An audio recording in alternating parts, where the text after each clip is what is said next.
Jeudi 27 décembre 2018, 16h, le service du ministère des Affaires étrangères convoque les diplomates en poste à Kinshasa et quelques journalistes.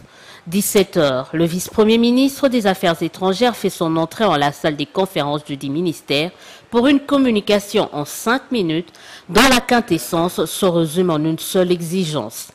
Le gouvernement de la République démocratique du Congo invite instamment le Conseil européen a procédé impérativement, dans les 48 heures, au rappel de son chef de mission en République démocratique du Congo. Cette mesure, d'une part, sanctionne le comportement répréhensible de l'intéressé et d'autre part, s'inscrit dans le cadre de la réciprocité prémentionnée. Le principal concerné, Bart Overy, présent, a du mal à digérer la nouvelle et sera reconforté par quelques ambassadeurs. Pour Léonard Chéo Kitundu, il s'agit là d'une première mesure en représailles aux sanctions infligées par l'UE à quelques personnalités congolaises, dont Emmanuel Ramazani Shadari, candidat numéro 13 à la présidentielle. Ne pouvons plus rester ou demeurer inertes.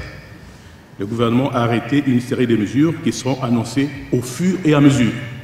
Aussi, le patron de la diplomatie congolaise va lancer une mise en garde aux autres représentations diplomatiques contre toute immixtion aux affaires internes de la RDC.